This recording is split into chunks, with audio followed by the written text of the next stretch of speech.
Vous allez vaincre la première chose, petit a. Vous allez vaincre l'orgueil. Vous allez vaincre l'orgueil. Celui qui se soumet à Dieu et qui sert Jésus est en train de vaincre l'orgueil.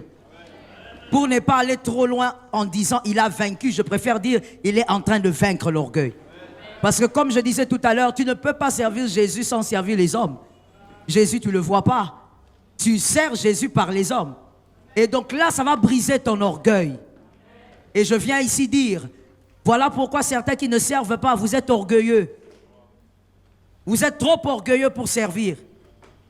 Même quand tu dis, oh, il y a beaucoup de problèmes, c'est parce que tu es orgueilleux. En réalité, est-ce que toi, tu n'as jamais créé de problème à quelqu'un? Toi-même, tu es une source de problème. Si tu es humble, tu vas reconnaître que dans la vie, tu as déjà été la source de problème de quelqu'un. J'ai besoin de 3 amens.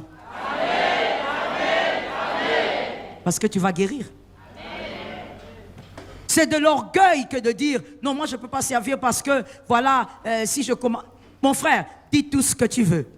C'est de l'orgueil. Le service nous permet de vaincre l'orgueil. Quand toi, tu vas préférer rester chez toi, Jésus va te dire, va évangéliser. Va toquer porte à porte, dis-leur que je suis Dieu. Ah, donne-moi un autre amen. Quand toi, tu vas préférer rester dans ta belle voiture, Jésus va te dire, descends, va servir les gens là-bas. Ça brise l'orgueil. Tu vois pourquoi tu es orgueilleux comme ça jusqu'à aujourd'hui? Parce que tu ne sers pas dans une église. C'est pourquoi tu as trop d'orgueil. Et c'est avec cet orgueil-là que tu veux te marier. Tu vas supporter quelqu'un qui n'est pas de ta famille pendant des années avec cet orgueil-là. Or, Jésus nous fait du bien. Tout ce que Jésus veut que nous soyons, c'est pour nous préparer à des choses. Je dis la vérité. Tu sais, je te l'ai déjà dit, moi j'ai connu Jésus bébé. Je suis né dans l'église.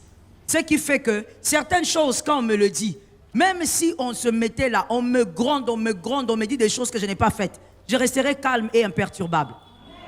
Je ne ferai pas semblant d'acquiescer. Je serai bien. Parce que depuis toute petite, je servais Jésus, on nous grondait, on nous reprochait, on nous taillait. Dernièrement même, j'ai dit merci à un homme qui était un ancien d'église à une époque de ma vie. Je lui ai dit merci. J'ai envoyé le texto. J'ai cherché son numéro. J'ai dit merci. Il s'est étonné, il a dit, oh, Joël, c'est toi? J'ai dit oui. Il a dit, ah, je suis béni. J'ai dit non, c'est moi qui suis béni. Il m'a dit, pourquoi tu dis merci? J'ai dit, tu m'as taillé. J'avais 14-15 ans. Il s'occupait uniquement des enfants de pasteurs parce que c'était le système de la communauté. Uniquement des enfants des pasteurs pour les former à devenir ce qu'ils doivent devenir. Il nous taillait. Il dit 15 heures à l'église. Toi, tu arrives là-bas à 15 heures 1 minute. Tu rentres chez vous.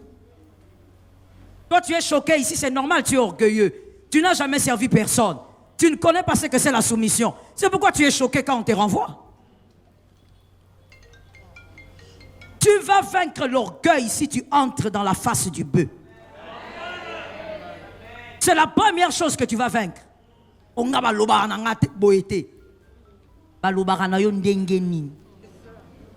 Cet orgueil-là, c'est pourquoi Jésus a la face du bœuf.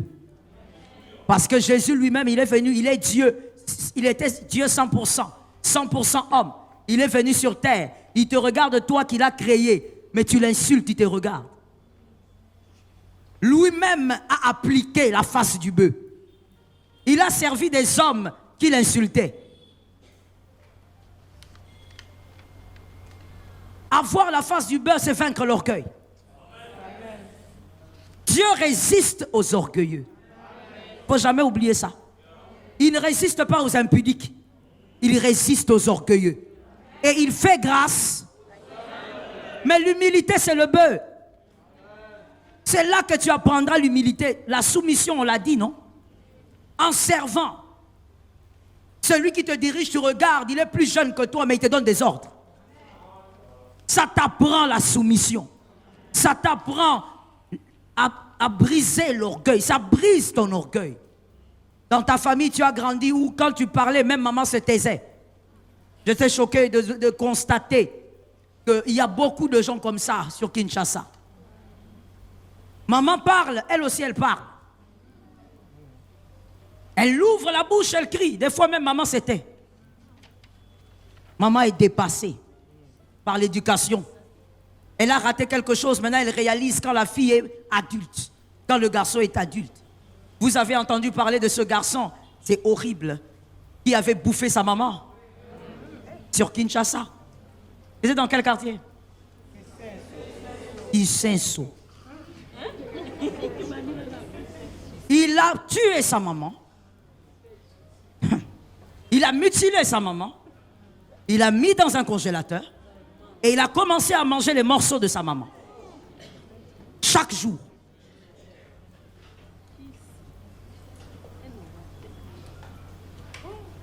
Enseigne à l'enfant la voie qu'il doit suivre. Quand il grandira, il ne se détournera pas. Si tu enseignes à l'enfant Jésus depuis qu'il est petit, il ne va pas te manger. Toi-même, tu résistes à la face du bœuf. Tu es orgueilleux. Tu ne veux pas servir parce que tu ne veux pas te soumettre. Tu regardes comme ça, tu dis, ah non, moi j'ai envie de travailler dans ce département-là, mais quand je me suis renseigné, on m'a dit que le responsable, c'est la dame là. Non, non, non. Moi, on ne peut pas me parler comme ça. Non, non, non, je ne suis pas un enfant. Il y a des choses donc que tu ne vivras jamais, des miracles que tu ne vivras jamais. Parce que Jésus n'est pas orgueilleux. Et Jésus va te résister. J'attends 3 amens. Amen, amen, amen. Le Christ va te résister. Ça ne sera pas le démon de votre famille. Ça sera Dieu. Dieu veut que tu serves pour que tu apprennes à être humble. Que quelqu'un qui ne maîtrise pas ton caractère te dirige. Tu as été le fils à maman. Tu n'as grandi qu'avec maman. Tu es le gros bébé de maman. Tu arrives à l'église, on te traite comme celui qui doit apprendre. Les caprices que tu faisais à ta maman, il n'y en a pas ici. Dieu veut que tu brises l'orgueil comme ça. Tu étais, je ne sais pas, le fils unique ou la fille unique, on te donnait tout. Tu arrives à l'église, on te dit non, va te ranger là-bas. Dieu est en train de te tailler. Si dans cette salle, je sais que tu es là, donc je ne vais pas dire si. Comme dans cette salle tu es là et que tu as l'habitude de dire, moi on ne me parle pas comme ça, tu vas sortir de l'orgueil. J'ai aimé cet amen là, mais je n'ai pas entendu l'amen de celui qui est orgueilleux justement. Donne-moi 3 amens. Lorsque tu as appris la soumission depuis petit, il y a beaucoup d'avantages. Beaucoup. On ne peut pas te chasser comme ça, on te dit, va, sors de là. Tu prends ton sac au balou qui est. Tu es vraiment à l'état brut, il y a orgueil. Tu as vraiment l'état. Et quand on demande, il dit quoi? Ce n'est pas une insulte, c'est biblique. C'est l'homme animal. C'est écrit dans les Écritures. Tu vois que si tu lis la Bible, tu ne seras pas choqué. C'est biblique. Ce n'est pas moi qui ai dit ça. Tu es tellement brut que tu n'as pas compris. Jésus, on l'a flagellé, il est resté là. Papa a envoyé. Je dois me soumettre et servir ces gens qui veulent me tuer.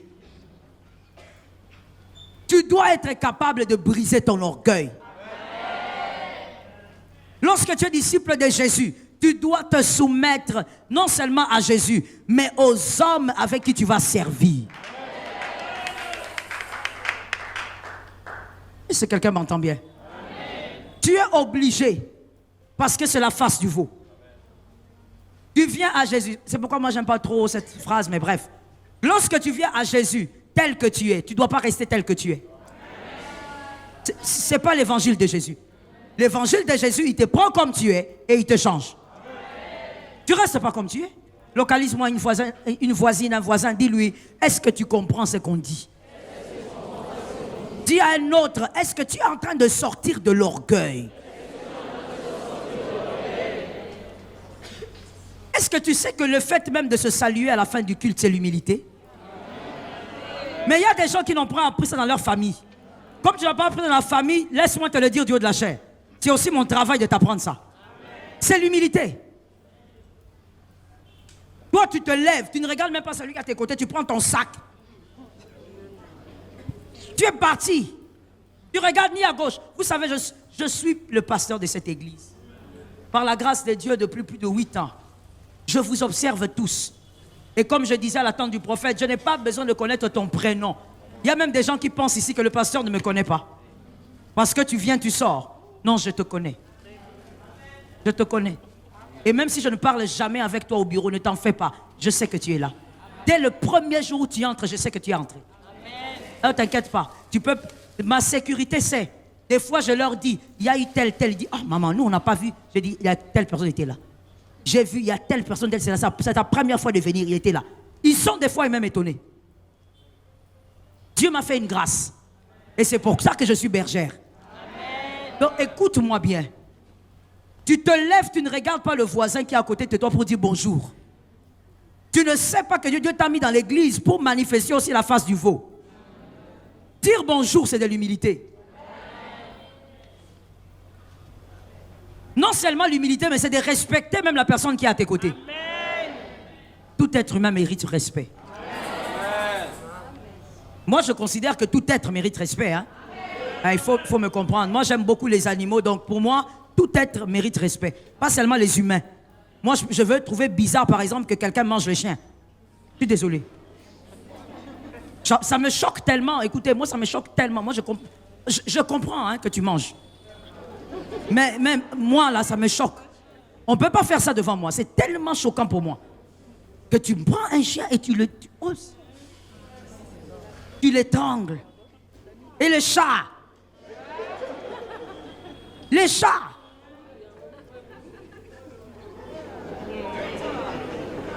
Si tu manges le chat, reste loin de ma maison, s'il te plaît. Ce n'est pas possible. Mais tu vas tout manger finalement. Bref, j'étais en train de dire, avoir la face du veau, c'est vaincre l'orgueil. Et pour vaincre l'orgueil, tu sais, dans les services, qu'est-ce que Dieu va commencer à faire? À chaque étape, il va créer des circonstances pour briser ton orgueil. Toi, tu vas croire que ce sont les hommes. Ce ne sont pas les hommes. Dieu va utiliser tous ces gens ici pour briser ton orgueil à chaque étape. Et si tu n'es pas révélé, tu diras, mais comment quand moi je sers Dieu, c'est toujours moi qu'on dérange. Ce n'est pas toi qu'on dérange, c'est Dieu qui veut briser. L'humilité n'est pas un fruit qu'on mange. Non, ce n'est pas un fruit que tu consommes. L'humilité vient par les circonstances. Les hommes viennent, ils te secouent. Dieu te dit, chut. Les hommes viennent t'insulter venant de nulle part. Dieu te dit. Dieu ne va pas te rendre humble en mangeant ou en buvant quelque chose. Dieu te rendra humble lorsque ton frère ici va te provoquer. Dieu ne va pas utiliser quelqu'un de dehors, il va utiliser ton frère. C'est pour ça que tu es à l'église aussi. L'insoumission que ton mari n'a pas gérée là, Dieu va gérer ça ici. Ton mari s'est fatigué, il a parlé, il s'est fatigué. Tu es seulement insoumise, comme un taureau sans joug. Alors Dieu va faire quoi? Entre dans un département, serre. Et c'est là maintenant que tu seras obligé de t'incliner, de dire oui, d'accepter, même si tu ne comprends pas. Dieu résiste aux orgueilleux. Cette année, il ne faut pas chercher que Dieu te résiste. Tu risques de beaucoup prier, or c'est Dieu qui est contre toi. Parce que tu as trop d'orgueil. L'orgueilleux rate beaucoup de choses dans la vie. Ça tombe sur qui? Il y a des gens à qui on a fait du bien seulement en regardant le visage. Je te pose aussi à toi la question. Est-ce qu'il n'y a pas des gens à qui toi tu as fait du bien seulement en regardant son humeur? Ça ne t'est jamais arrivé? Moi, ça m'est déjà arrivé plusieurs fois. Je regarde seulement comme ça, je dis, ah, j'aime bien la joie de cette personne. Faites ceci pour elle. Ça m'est arrivé plusieurs fois. Je regarde seulement, je dis, oh là là, j'aime sa manière de louer le Seigneur. Faites ceci pour cette personne. J'aime sa manière d'être humble. C'est une femme, elle est intelligente, elle a fait des grandes études, mais elle est humble. J'aime cette manière-là. Faites ceci. Ça m'est arrivé plusieurs fois. Mais je ne suis qu'un être humain. Toi aussi, tu n'es qu'un être humain. Tu l'as déjà fait. Et vous pensez que Dieu est indifférent à l'humilité? Dieu n'est pas indifférent. Quand tu arrives à faire des choses que les autres n'arrivent pas, tu le fais par soumission à Dieu. Dieu n'est pas indifférent. Est-ce que quelqu'un a capté quelque chose? La première victoire, c'est quoi? L'orgueil. L'orgueil. La deuxième victoire, lorsque vous avez la face du bœuf comme le Christ, c'est vaincre la désobéissance. Puisque le bœuf, c'est la soumission. Vous allez vaincre la désobéissance quand vous entrez dans cette dimension. Vous allez apprendre à obéir à Dieu. Sans comprendre, vous allez avancer. Avec les larmes, mais vous allez faire. Quelqu'un m'entend? Amen. Vous allez vaincre la désobéissance. Rappelez-vous d'une écriture qui dit que la désobéissance est pire que... Oh, il y a des gens qui n'ont pas lu ce texte. La désobéissance est pire que l'idolâtrie. L'idolâtrie. S'incliner devant une statue. La désobéissance, c'est pire que ça selon Dieu. Dieu ne supporte pas les désobéissants. Voilà pourquoi il a rejeté Saül, à cause de la désobéissance. Je te disais tout à l'heure, ce sont les petites choses qui détruisent les grandes destinées. Ce sont les petites choses que tu négliges là. Dieu te dit jeûne, tu dis non, je vais jeûner demain. On a 4 jours. Si je rate un jour, ça fait quoi? Saül a été rejeté à cause des choses comme ça. À cause des réflexions comme ça. Quand on lui disait mets un point, lui mettait des virgules. Parce qu'il croyait qu'il était irremplaçable. Jusqu'au jour où Dieu l'a choqué. Si tu es désobéissant, Dieu va te choquer. Il va prendre quelqu'un d'autre et mettre à ta place. Et cette personne sera meilleure que toi. Pas parce que tu as un meilleur caractère, mais parce qu'il y a un Dieu qui donne tout, qui sera avec lui. Quand Esther a remplacé Vashti, elle a été meilleure. On a failli même lui donner ce que Vashti n'avait jamais eu. La moitié du royaume. Ne joue pas avec Dieu. Dieu peut aller là-bas à l'Odébar, prendre une orpheline de père et de mère positionnée à ta place. Oh, elle n'a pas de piston. Dieu est son piston. Localise-moi un voisin, parce que c'est ça aussi l'humilité. De parler au voisin, c'est l'humilité. Le visage que tu fais là avec ton make-up là, tu dois te calmer. Dis au voisin, il faut apprendre à se soumettre. Dis à un autre voisin, l'obéissance bénit. Je l'ai dit tout à l'heure, à Jésus on a dit, à cause de cela, on lui a donné le nom au-dessus de tout nom. À cause de l'obéissance. À cause des 40 jours de jeûne qu'il avait fait. À cause de l'obéissance. De mourir. Papa l'a envoyé, il est mort et il est ressuscité. On lui a donné le nom. L'obéissance. Tu dois vaincre la désobéissance. Il y a aussi des gens, malheureusement, permettez-moi d'en parler, est-ce que c'est possible? Je posais la question si c'était possible. Je posais la question. C'est possible? Alors, je veux parler de ceci. Il y a des gens, malheureusement, dans leur manière de grandir, on ne leur a pas appris. Ils ont eu des parents un peu trop, des parents poules. Ça veut dire que des parents un peu trop tolérants. Ce qui fait que même quand ils refusaient de faire quelque chose, on dit, ah, laissez l'enfant. Quand il commence à faire quelque chose, maman insiste après un temps, il dit, ah, botikaya alembi. Alembi, abimi si misi ça. Pour confirmer qu'alembi, misi ça et bimi. Bref. Et donc, les adultes d'aujourd'hui qui sont là, qui ont grandi comme ça, ils sont habitués à obéir à moitié. Dans toute leur vie. Et même avec Dieu, ils obéissent à moitié. On va dire, on va jeûner 21 jours. Lui va jeûner combien? 2 jours. Non, la moitié. Oh, Seigneur éternel. On va dire, le jeûne, il est liquide la journée, on mange un pain le soir. Lui va manger 5 pains. Ce sont des gens qui n'ont pas appris l'obéissance depuis l'enfance. Écoute, l'enfance règle beaucoup de choses. Oui, oui. L'enfant, ce qu'on reçoit quand on est enfant, ça règle beaucoup de problèmes. Tu ne dois pas obéir à Dieu à moitié. La face du bœuf va t'aider à vaincre la désobéissance. Nous sommes dans la chair réclame la désobéissance, mais par le Christ tu vas obéir. C'est là que tu vas obéir même en pleurant. On te pose la question, tu pleures quoi? Toi-même tu sais ce que tu pleures. Tu obéis parce que c'est difficile, mais tu le fais. L'obéissance te protège. Est-ce que quelqu'un m'entend bien?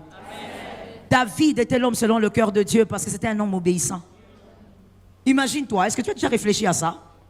Cet homme, Dieu dit c'est l'homme selon mon cœur. Ok? Il a dit ça à Samuel. Mais de toute la vie de David, après tous ces dégâts, Dieu n'a pas changé de langage. Non. Et Dieu, il n'est pas comme toi et moi, hein? Il n'est pas hypocrite. Quand il veut plus de quelque chose, il va vous montrer qu'il veut plus de ça. Comme il a fait avec Saül. S'il avait changé d'idée sur David, il allait le dire. Mais même quand David a tué un homme, c'est que moi et toi, peut-être on ne fera jamais. Dieu est resté le même en pensant que David était l'homme. Pourquoi? Parce que David, aussitôt, il commet le mal, aussitôt il rentre. Aussitôt, il sent qu'il est en danger, aussitôt il rentre. David a vécu dans l'obéissance. C'était un homme obéissant. Il pouvait tout pour Dieu, jusqu'au point où sa femme l'a critiqué. Est-ce que toi tu es déjà arrivé à ce point-là? Où les gens proches de ta famille te critiquent parce que tu sers Dieu beaucoup, ou parce que tu aimes trop Dieu. Tes propres frères commencent à te critiquer. C'était déjà arrivé? Alors ne dis pas que tu aimes Dieu. Tu n'es pas encore arrivé au niveau de dire ça. Ou tes propres frères qui ont grandi avec toi te regardent et te disent « Ah, toi aussi, tu commences à exagérer avec cette affaire de Dieu là. » Sa propre femme est devenue son Judas. David qui regarde, il dit « Laisse-moi tranquille. Je veux mettre les pagnes sur la hanche ici là. Et je veux te remousser. Toi, tu ne sais pas d'où je viens. » Dieu était tellement fâché contre cette femme qui avait seulement posé la question à son mari, qui voulait seulement que son mari se comporte comme un roi. N'est-ce pas que ça arrive aux femmes mariées ici? J'ai aimé le oui du pasteur, c'est allé vite. Les autres sont des hypocrites. Ça t'arrive aussi de dire à ton mari, à toi aussi, devant les gens, arrête de parler comme ça, il faut avoir du charisme. Ça arrive à toutes les femmes mariées, il ne faut pas mentir ici. Tu dis à ton mari, non, non, ça il ne faut pas faire. Même quand on est à l'église, il y a des choses que tu ne dois pas faire. Il faut prier avec charisme. Je vous dis, elles sont toutes comme ça ici, sans exception. Elles disent ça. Alors aujourd'hui, nous critiquons Milka, alors qu'en réalité, vous faites la même chose, mais d'une autre forme. Milka, c'est tout ce qu'elle voulait, au fait. Son mari était roi. Il n'était pas un député. Elle a dit non, un homme vraiment comme ça, et puis tu es roi. Toi, un roi, c'était légitime ce qu'elle disait. Mais Dieu regarde et dit, Milka, c'est à mon David que tu dis ça. C'est à celui qui m'a toujours obéi que tu dis ça. Je te frappe de stérilité. Cette femme est morte sans enfant. Celui qui obéit à Dieu est redoutable. Je veux dire quelque chose, si vous dois m'écouter. Si tu ne comprends pas l'obéissance de quelqu'un envers Dieu, tais-toi. Ne juge pas l'obéissance d'un autre envers Dieu. Tu ne connais pas d'où il vient avec Dieu. Non, mais toi, pourquoi tu es toujours zélé comme ça? Tu veux plaire au pasteur. Il y a toujours des gens qui ont la langue du serpent comme ça. Et ces gens sont dans l'église ici. La langue du serpent. Qui t'a dit que s'il est zélé, c'est pour plaire au pasteur?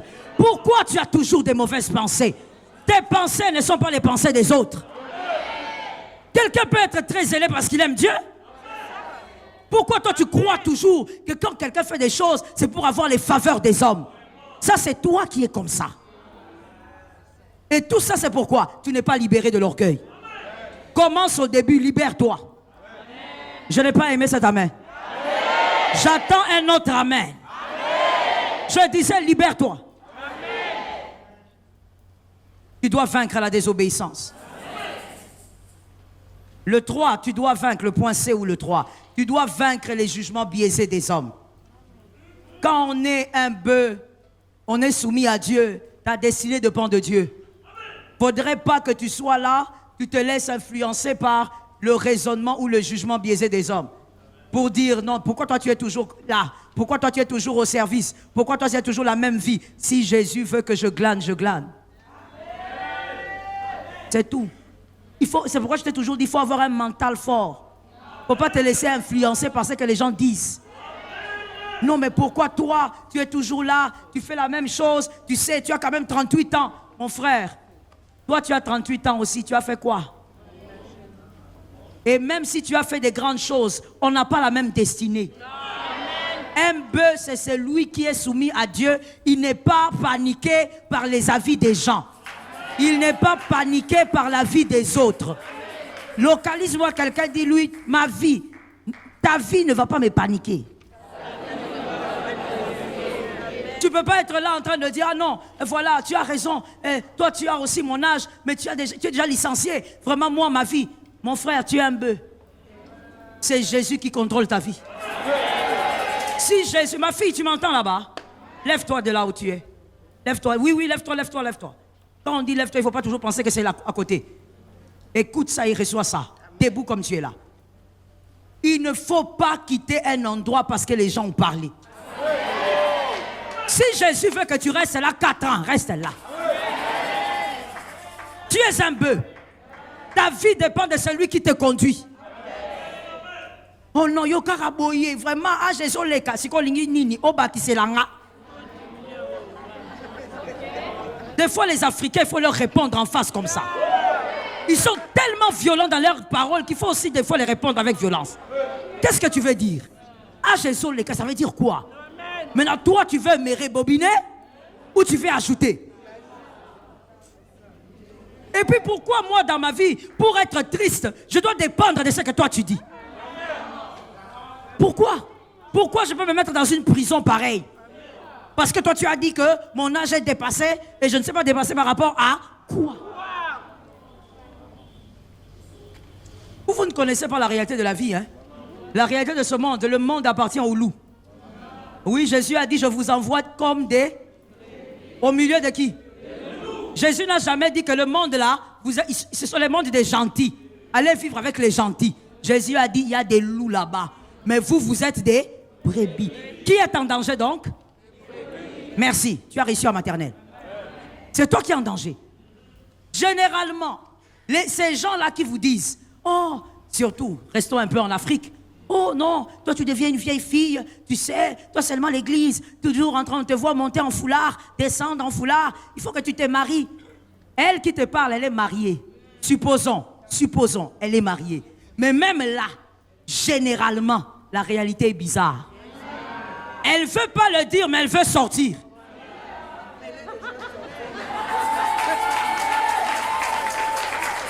Elle ne te dira pas qu'elle veut. Elle veut seulement te stresser.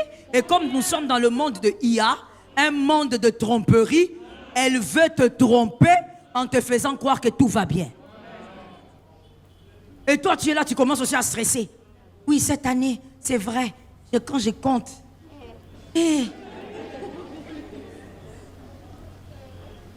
Que Dieu t'amène à aimer ta vie et à te soumettre à Dieu. Assieds-toi avec ça, ma fille. C'est la prophétie de cette semaine pour toi. Amen. Le bœuf, il n'est pas stressé. Je disais ce matin aux femmes à la centrale, des fois quand vous passez toute votre vie à regarder la vie des gens sur les réseaux, ça vous donne la maladie. Première maladie, c'est le stress. Parce que vous croyez en tout ce que vous voyez. Tu vas voir ta copine là avec qui tu avais étudié en école primaire, derrière une Porsche. Tu dis, hé! Elle a 38 ans comme moi, elle a déjà acheté une Porsche. Qui t'a dit que c'est pour elle? C'est pourquoi ne passez pas votre temps seulement à scroller comme ça là. Ça donne des stress inutiles. Certaines dépressions que vous avez là, vous venez pour que je prie pour vous, je ne prierai plus. Parce que cette dépression-là émane du fait que tu passes tout ton temps, ou le gros de ton temps, à être sur les réseaux, regarder la vie des gens. Tel a voyagé. Eh ben, bisoyo. Ata braza na kendate. Tu veux aller où? Et pourquoi tu veux aller? Il y a un couple qui voulait absolument partir. Des fois, quand on lit, on ne comprend pas que en réalité, c'est la même chose. Ce couple voulait absolument partir. Il dit, ici, ça ne va pas. Il faut qu'on aille à Dubaï. Ils sont partis. Tout le monde est mort là-bas. Tout le monde. Elle a perdu son mari et ses enfants. Pourquoi? Il voulait aussi partir. Pourquoi toi tu penses que ta bénédiction est attachée à l'avion? Il y a même une fille qui va dire Namatata, ata solo. Traduction. Que je monte dans l'avion, que je sente même l'odeur. Tu vois ce qui t'a rendu comme ça? Contempler la vie des gens. Tu n'as pas ce temps-là, bâti ta destinée. Le bœuf n'est pas complexé. Tu vas de l'avant, il dit gloire à Dieu. Tu achètes une maison, c'est pour toi. Tu achètes des voitures. Il n'est pas perturbé. Il avance selon les calculs de Dieu. C'est tout.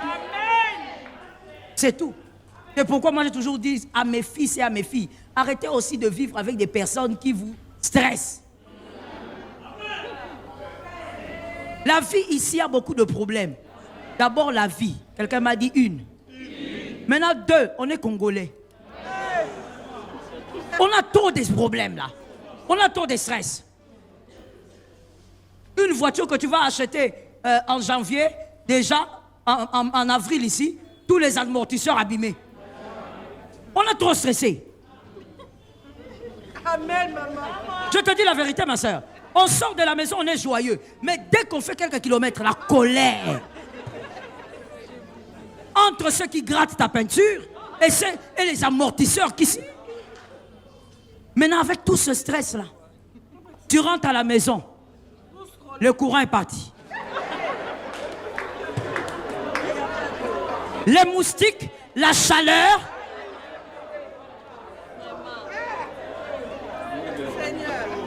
Au-delà de ça, tu as une diarrhée. Et il n'y a pas...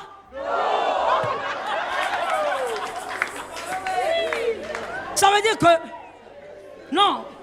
Moi, j'ai toujours dit, être Congolais, c'est être un héros. Être Congolais, c'est être un vaillant. Être Congolais, c'est être fort. Je dis à quelqu'un, ne te laisse pas stresser par une personne qui te donne l'impression que ta vie est en retard. Regarde un voisin, dis-lui, c'est que nous vivons ici au Congo, je suis un vaillant. Ah. Que personne ne te stresse. Oh non, voici, moi mon mari, il m'a viré autant. Qu'il te vire. Qu'il te vire. Il m'a viré le compte bancaire. Oh, il m'a fait un cadeau d'anniversaire. Écoute, tu te stresses. C'est comme ça que j'ai vu des personnes, au lieu de se concentrer sur l'essentiel, tu es focalisé. Mon anniversaire arrive, hein.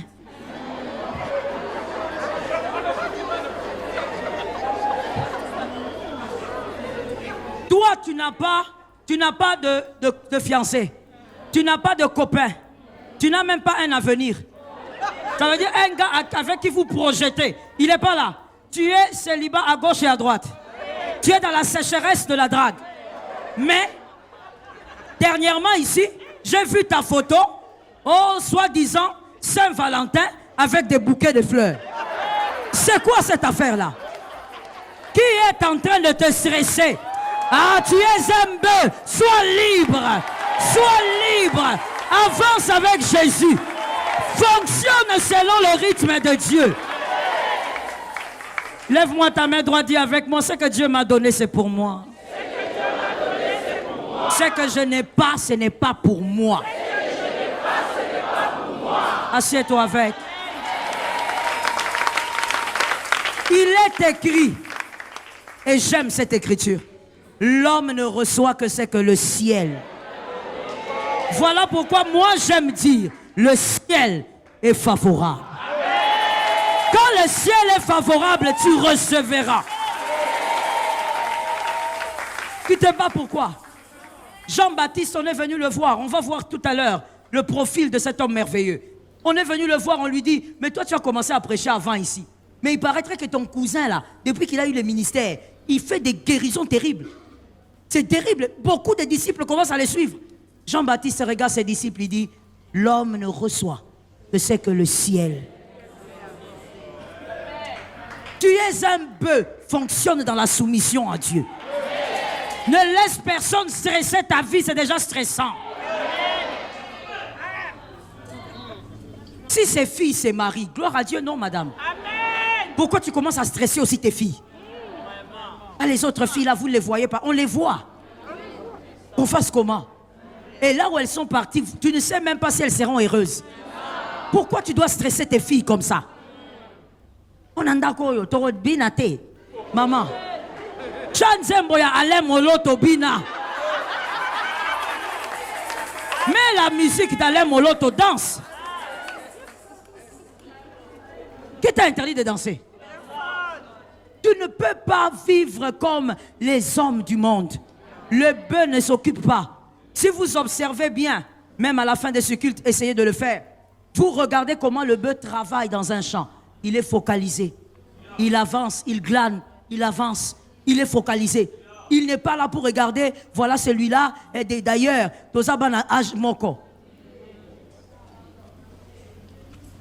tu as besoin de la paix pour vieillir. On ne vieillit pas seulement parce qu'on a déclaré longévité. Il y a des choses que tu dois faire pour vieillir. Et parmi les plus grandes, la paix. Quand quelqu'un vient avec les mauvaises nouvelles, dis-lui, pardon. Tolala. C'est quelqu'un m'entend bien? Des fois, il arrive que mon mari me dise, oh, tu as vu la nouvelle là? J'ai dit, quelle nouvelle? Quelle nouvelle? Quelle catégorie? Non, la nouvelle là, les pays... Attends d'abord que je dorme aujourd'hui. Que je dorme d'abord. Parce que je risque de ne pas dormir. La manière dont moi j'aime mon pays, je ne peux pas dormir. La vieillesse dépend aussi de la paix. Que ton voisin ne te fasse pas manquer de paix. S'il te fait manquer de paix, déplace-toi un peu. Que Jésus te localise. Quatrième face, c'est la face de qui? La face de l'homme. Selon Jean 19,5. Jean 19,5. Ecce homo, voici l'homme. C'est Pilate qui avait dit en présentant Jésus au peuple. Ecce homo. Philippiens 2, 7 à 8. Cette écriture nous révèle que Jésus était 100% homme. Il a souffert, il a été tenté comme un homme et il a vaincu. La première chose à vaincre lorsque tu veux vivre comme le Christ tout en étant un humain. Car la face de l'homme veut simplement dire que Jésus était humain. Il était 100% humain. Et toi, en tant qu'humain, pour vivre les victoires que le Christ t'a données en tant qu'humain, la première victoire, c'est vaincre les mépris tout en gardant l'amour pour les mépriseurs. Vaincre les mépris tout en gardant l'amour pour les mépriseurs. Jésus l'a vaincu en étant 100% homme. Imaginez la croissance, ou on va dire, oui, la croissance de Jésus. Lorsqu'il a grandi, certainement que Joseph avait caché le secret. Mais vous savez très bien comme moi que dans les familles, les secrets ne se cachent pas longtemps. Et certainement qu'on commençait à raconter, peut-être quand il était adolescent ou plus petit, il y avait des gens qui disaient des phrases du genre « Azana papa te, papa yebanite, c'est un bâtard ». Certainement qu'il avait vécu ce genre de traumatisme à cause de ses origines. Comme personne ne savait de qui il était fils. Alors certainement qu'il y avait toutes ces critiques autour de lui. Il a grandi avec. Mais ça ne s'est pas arrêté là. Même les hommes à qui il avait donné du pain l'ont critiqué. Les hommes à qui il avait donné la guérison l'ont critiqué. Marc 6,4. Marc 6,4. Ça, on va lire. Marc 6,4. Rapidement, s'il vous plaît. Marc 6,4. Mais Jésus leur dit, un prophète n'est méprisé que dans sa patrie. C'est quelqu'un qui a vécu le mépris, oui ou non? Quand quelqu'un dit des choses comme ça, c'est qu'il a été méprisé à tous les niveaux. Ça veut dire qu'il a été méprisé à une dimension que tu n'imagines même pas. Il a réfléchi et il a dit, le prophète n'est méprisé que dans sa patrie. Parmi ses... Et... C'est fort, restons là. Donc Jésus est en train de nous révéler une chose. Que lui, son mépris n'a pas commencé dehors. Comme je vous le disais tout à l'heure. Ça a commencé où? Dans sa maison d'abord. Commençons à la maison. Parce que c'est là où on grandit. Jésus précise dans la maison. Ça veut dire que, comme certains le savent, si vous ne le savez pas, c'est une affaire de connaissance générale. Joseph étant très âgé par rapport à Marie, il y avait un très grand écart. Joseph avait des enfants, des grands enfants.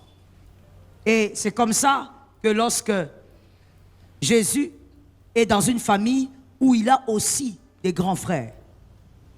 Et là, dans cette famille, il certainement qu'il arrivait que certains disent, c'est pas l'enfant de papa.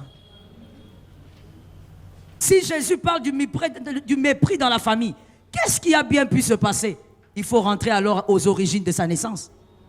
Comme eux-mêmes aussi ne maîtrisaient pas ce qui s'était passé. Certainement qu'ils chuchotaient dans les cuisines. C'est pas l'enfant de papa. Et le méprisaient parce que lui n'est pas l'enfant de notre. Lui, il a vécu le mépris dans la maison de son père. Peut-être que toi, tu ne l'as pas vécu. Lui, il a vécu ça comme un homme. Il avait toutes les émotions que tu as. Il sentait ça. On l'a blessé dans la maison de son père. Il a été méprisé parmi ses parents. C'est-à-dire, pas seulement, il ne s'agit pas ici de Joseph et de Marie, mais quand on dit parents, on est en train de parler de la famille élargie. Il y avait le mépris aussi là-bas. Peut-être qu'il y avait un oncle aigri comme un oncle. Toi-même, tu mets le nom, je n'aimais pas. Un oncle aigri qui venait pour dire yo, osara moi nanan. Yo, ozulia mingi nandako. Oh, s'il était congolais, ça n'allait pas les rater. Cet oncle-là ne rate jamais. L'oncle, quand il vient chez vous, il est déjà fâché. Il ne rit jamais. Il entre dans la maison et vous regarde. Comme si vous vous êtes battu la nuit. Dans sa propre famille, il a été méprisé. Et il dit aussi, dans sa patrie, il a fait du bien, mais ce sont ces gens qui l'ont humilié. Il a guéri les malades, ce sont les mêmes malades guéris qui l'ont insulté. Et Jésus a été capable de vaincre le mépris en tant qu'homme. Tu vois toute la douleur que tu sens quand on te méprise, Jésus l'a senti. Et peut-être qu'il a été méprisé plus que toi. Parce qu'il y a des gens ici qui ont vécu heureux en famille. Ils n'ont jamais eu de mépris dans la famille. Mais Jésus, lui, il a eu ça aussi là-bas. Et il a vaincu, et donc toi aussi tu peux vaincre. Tu peux vaincre, tu n'as pas besoin d'être Dieu pour vaincre ça, parce qu'il a la face de l'homme, il a vaincu ça en tant qu'humain. Il a vaincu le mépris et il a aimé les mépriseurs. Tu dois vaincre le mépris et aimer ceux qui t'ont méprisé. J'ai besoin de 3 amens quelque part. Je sens que ça picote un peu le cœur, mais c'est nécessaire. C'est ça aussi l'agneau pascal. L'agneau pascal, ce n'est pas que la croix. L'agneau pascal, c'est aussi que ton cœur doit vaincre le mépris. Ils t'ont méprisé. Tu dois aller au-delà. Et au-delà, c'est les aimer. Pas faire semblant de les aimer. Est-ce que quelqu'un m'entend? Généralement, lorsqu'on est blessé, parce que ça, ce sont les blessures, vous savez, les blessures de l'âme. Lorsqu'on est blessé, on doit guérir. Je vais utiliser ce mot-là. On doit guérir à 2 niveaux. Et généralement, les gens ne tiennent pas compte de ça. Voilà pourquoi ils ne guérissent pas totalement. C'est comme ça que vous verrez quelqu'un dire « Je l'ai déjà pardonné ». Oui, tu l'as pardonné, mais comment tu as mal jusqu'aujourd'hui? Quand tu penses à ça, tu as toujours mal. Ce n'est pas qu'il a mal pardonné. Il n'a pas respecté le processus de la guérison. Aide-moi à dire à quelqu'un le processus de la guérison. Je vais entendre les jeunes ici avec autorité. Dis à quelqu'un le processus de la guérison. Alors, limitons-nous au mépris qui passe par les paroles. D'accord? Pour qu'on ne s'éparpille pas, parce que c'est trop large. Les mépris qui passent par les paroles. Il faudrait aujourd'hui guérir, vaincre et aimer les mépriseurs. Les mépris qui passent par les paroles, lorsque vous êtes blessé, La guérison se passe à deux niveaux. Premier niveau, c'est au niveau des paroles elles-mêmes. Au niveau des paroles elles-mêmes. Vous devez d'abord vaincre les paroles avant de pardonner l'homme. Avant de pardonner à la personne, vous devez d'abord vaincre les paroles blessantes qui sont sorties sur vous. Vous avez écrit ça? Maman, tu as écrit? Mais si, voilà pourquoi vous êtes en retard. Vous allez attendre ensuite l'écran. Il faut écrire. Vous devez vaincre d'abord quoi? Les paroles. Mais généralement, tu sais ce qui se passe, mon fils? Généralement, ce que nous faisons, toi et moi, c'est que nous précipitons d'abord à pardonner la personne. C'est le processus n'a pas été respecté. Tu ne guériras pas. Commence par t'attaquer aux paroles. Alors, on me regarde maintenant parce qu'on a écrit. Comment on s'attaque aux paroles? Comment on traite d'abord les paroles? Je réponds d'abord cette phrase parce que le Saint-Esprit me demande d'insister. On ne pardonne pas à un homme avant d'avoir traité les paroles qu'il a sorties qui vous ont blessé. On ne commence pas par le pardon, même si ça semble être beau. C'est pas comme ça. On commence d'abord par s'attaquer aux paroles qui sont sorties. On commence par régler son cœur face aux paroles qui sont sorties. Et comment régler? Les paroles qui t'ont blessé, tu dois t'en dissocier. Amen. Tu dois faire le travail de t'en dissocier. Tu dois t'organiser dans ton esprit pour que tout ce qu'on a dit, que tu ne te définisses pas par rapport à ça. Quelqu'un a dit il faut s'attaquer d'abord aux paroles. On t'a peut-être méprisé en disant Osalaramaye. Celui qui t'a dit ça, c'est quelqu'un que tu aimes beaucoup. Tu es blessé parce qu'il a parlé. Commence d'abord par t'attaquer à ce qu'il a dit. Ce n'est pas en disant au nom de Jésus. Non. C'est en te disant je ne suis pas moins intelligent comme il a dit. Tu traites d'abord la parole. Écoute, si tu respectes le processus que je te présente, tu guériras même des choses qui ont fait 50 ans. Commence d'abord par traiter la parole qui est sortie contre toi. Non, tu n'as pas été un enfant désiré. Ça t'avait blessé. Traite d'abord ça. Les parents ont dit qu'ils ne m'avaient pas désiré, que je suis un accident. Tu ne connais pas cette phrase à faire? Comment tu t'étonnes comme ça? Que je suis un accident. Toi, tu traites d'abord la parole. Tu te dissocies à ce qu'ils ont dit. Tu dis, moi, pour eux, je n'ai pas été calculé. Mais il y a plus grand qu'eux qui calcule. Plus grand que c'est Dieu et c'est Dieu qui m'a envoyé. Tu comprends comment tu dois te séparer? Venez vous deux. Je vais expliquer ça pour quelqu'un qui dort au fond là-bas. Soyez un peu rapide, les tantines. Mettez-vous ici. Ça, c'est toi. Ça, c'est la parole méchante. Quelqu'un a libéré, t'a blessé. Alors, quand la parole vient, elle entre en toi, c'est ce qui te blesse. Et surtout, celui aussi qui a libéré la parole. Avant de voir l'homme, traite la parole. Dissocie-toi de cette parole-là. Est-ce qu'on se comprend? Amen. Et surtout, lorsque on va parler de ce qu'on maîtrise.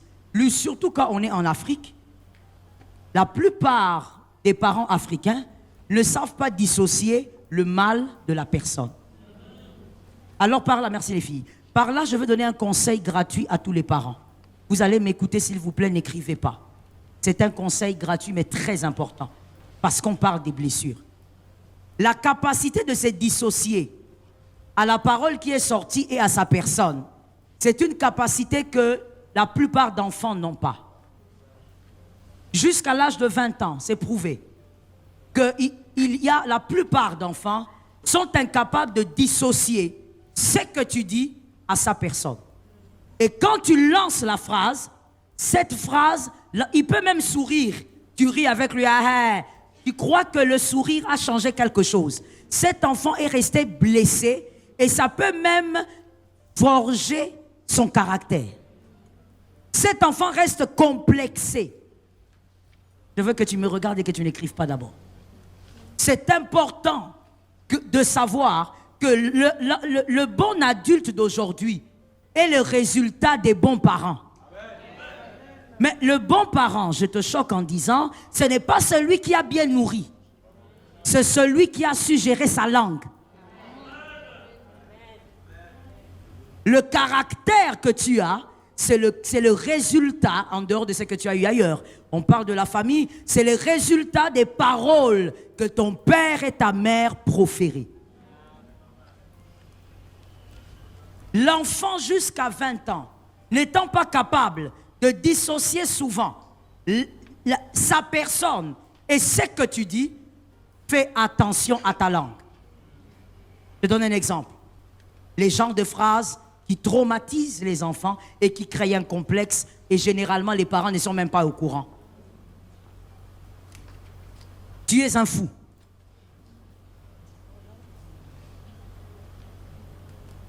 Tu es désobéissant.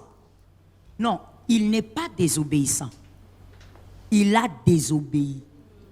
Être désobéissant est une nature. Là, tu es parent, tu as libéré quelque chose, tu n'as pas capté ce que tu as libéré. Tu es en train de détruire l'estime de cet enfant. Je répète encore, même s'il rit après, parce que la plupart des parents pensent que quand l'enfant a ri, oh non, on blaguait seulement. Tout à l'heure, dans mon bureau, il y a peut-être 2 heures avant le culte, je disais à un adulte, dans le monde des esprits, il n'y a pas de paroles en blague. Un enfant de Dieu doit gérer ce qui sort de sa bouche. Il n'y a pas une parole qui va sortir et puis le diable, il va regarder, il va dire, oh, ça c'est toute une blague, mettez ça à côté. Il n'y a pas de parole qui ne va pas atteindre un cœur. Quand vous parlez, ce que vous dites va atteindre quelqu'un. Le genre de phrase où tu dis à l'enfant, tu n'es pas intelligent. Non, il a échoué cette année. Mais ça ne veut pas dire qu'il n'est pas intelligent. Tu as créé quelque chose dans la vie de cet enfant et plus tard, tu seras le premier à te plaindre. Une autre phrase que j'entends souvent aussi les mères africaines dire, tu es sale, tu sens mauvais. Attention, attention. Je connais un garçon, aujourd'hui il a 19 ans, c'est un garçon qui ne peut pas sortir de chez lui sans prendre au moins 2 bouteilles de parfum et verser sur lui. Parce que sa maman disait tout le temps, et sa maman me dit, dernièrement, quand je parlais avec sa maman, elle me disait, mais pasteur, j'ai dit, mais aujourd'hui, tu as vu ce que ça produit? La maman avait l'habitude de lui dire, oh, mais tu pues, hein? Fais un peu te laver là, tu viens de jouer au basket, tu pues. Elle n'a pas compris, elle n'avait pas compris que le silence ne veut pas dire que tout va bien là-bas. Le rire d'un enfant ne veut pas dire que là-dedans tout va bien. Regarde quelqu'un, dis-lui, gère mieux ta langue s'il te plaît. On a besoin d'adultes, même si personne n'est parfait, mais que les gens soient moins blessés. Surtout quand ce sont des blessures qui émanent, comme Jésus a dit, des parents. Ça veut dire quelqu'un que toi tu dis, hein, à ça noko, à ça tata moisi, à ça maman leki. Ces gens-là, et je ne parle même pas des parents parce que vous avez compris que ça c'est high level. Ces gens-là, quand vous dites des choses, sachez que la blessure n'est pas la même. Le garçon, je vous disais, ce garçon de 19 ans, il est fort de taille. Il a 19 ans, mais c'est un gaillard. Il a une grande taille. Il ne peut pas sortir. Des fois même, il entre dans la chambre de son papa, il prend. Papa s'est fatigué. Papa a grondé. Papa était même prêt à arriver aux mains. Comment toi, tu pourrais aller seulement ici à l'université? Tu dois finir mes parfums. Ce garçon, même quand il est seul, il se renifle. Oui, maman, traumatisé. Mais sa maman ne pouvait pas croire que phrase ou ana maman lo bakangote. Maman koye bisamona na été, tu sens mauvais. Maman koye bisamona na été, tu pues. Qu'est-ce que tu dis? Va te laver. C'est tout. Va prendre ta douche. Il faut mieux gérer la langue parce que la blessure, les enfants ne dissocient pas. Quand toi tu dis tu pues, dans ta tête tu dis non, oh, c'est ce que sa maman m'avait dit d'ailleurs. Dans ta tête tu dis non, je veux seulement lui dire que, comme il vient de jouer au foot là, il y a une odeur. Un enfant de cet âge ne dissocie pas sa personne et la phrase qui est sortie. Quand tu lui dis ça, il prend ça pour sa vie. Il pense que c'est sa personne qui est comme ça. Et l'enfant vit maintenant dans un complexe terrible. Je lui ai parlé, j'ai dit, mon fils, tu sens bon. Non, maman. Non, moi je ne crois pas. Maman m'a toujours dit, depuis que j'avais 15 ans, je sens mauvais, je pue, je suis sale. Tu ne sais pas comment ça peut complexer quelqu'un au milieu des gens. Mais pourquoi? Toi, tu prends ça à la légère.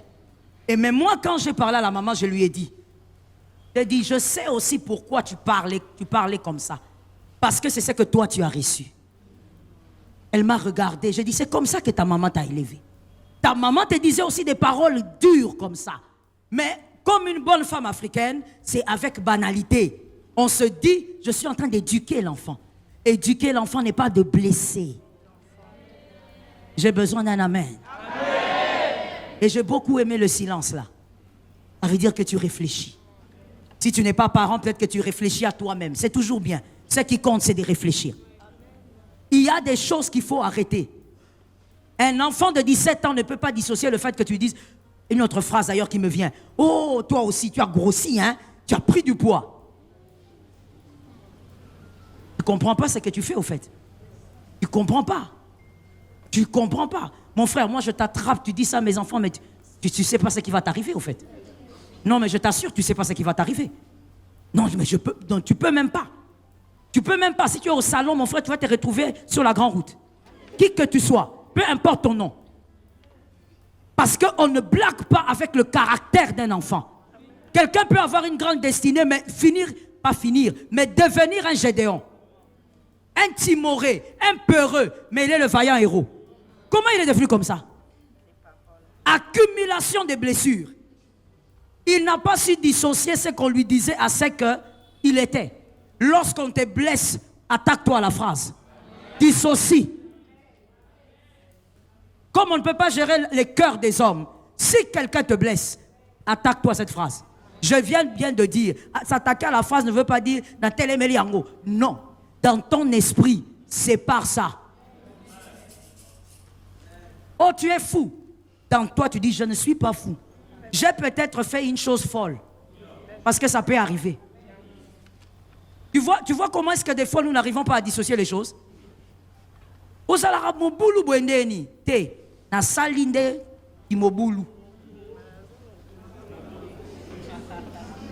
comprenez un peu ça, n'est-ce pas? Dissocier l'événement et la personne. Je suis désolé de le dire, mais la plupart d'entre nous, les Africains, on ne sait pas le faire. On ne sait pas. Homme comme femme, on ne sait pas le faire. Lorsque quelqu'un commet une erreur, lorsque quelqu'un fait quelque chose, on parle de l'événement en attachant ça à la personne. C'est comme ça que vous voyez, nous sommes nombreux ici, mais il y a aussi plusieurs traumatisés ici. Plusieurs blessés. Certains même, en temps normal, il faut vendre dans la scène pépé. Pendant quelques jours. Parce que la chambre, il y a bien. Au Vandinan, au Banigo méditer. En réalité, je vous dis, nous en rions, mais c'est la vérité. Ça veut dire toi-même, quand on te regarde, même la manière dont tu gères ta vie, on comprend que tu es un dépassé. Mais des fois, ça vient de très loin. On nous a remplis avec des paroles qui ne nous définissaient pas.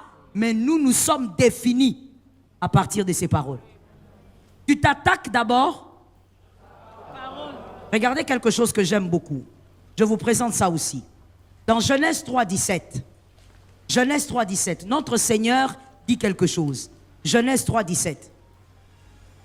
Il dit à l'homme, puisque tu as écouté la voix de ta femme et que tu as mangé de l'arbre au sujet duquel je t'avais donné cet ordre, tu n'en mangeras.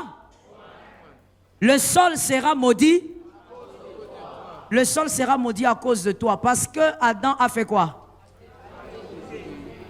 Merci maman, c'est ce que je voulais entendre. Il a désobéi, n'est-ce pas? Mais pourquoi Dieu ne lui a pas dit parce que tu as désobéi? Ou Dieu n'a pas dit parce que tu es désobéissant? Quand tu veux aider quelqu'un, tu ne le brises pas. Tu ne dois pas le détruire davantage. Dieu ne lui a pas dit, Adam, tu es désobéissant. Non, il lui a dit, tu as écouté la voix de ta femme, alors je t'ai puni. Il a refusé de mal définir. Lorsque votre langue est une langue créatrice, attention à ce qui sort. Toute personne ici, tout enfant de Dieu a une langue créatrice. D'ailleurs, toute personne a une langue créatrice. Attention à ce qui sort de votre bouche. Triez à partir d'aujourd'hui ce qui sort de votre bouche. Localise-moi un frère, dis-lui, il faut trier à partir d'aujourd'hui. Trie ce qui sort de ta bouche. Ne laisse pas n'importe quoi sortir et puis tu dis, oh je regrette. Les dégâts se sont déjà faits là-bas. Le regret c'est bien, mais les dégâts ont déjà eu lieu. Et tout le monde n'a pas la même résistance. Gloire à Dieu, parce que Dieu n'a pas permis que certains de nos enfants se suicident. Parce que les enfants des autres vont jusque-là. Tellement qu'on l'a traumatisé par les mauvaises paroles de ses parents. Il est allé se suicider. Que Jésus nous garde. Oh, je disais que Jésus nous garde. Amen. La deuxième chose maintenant.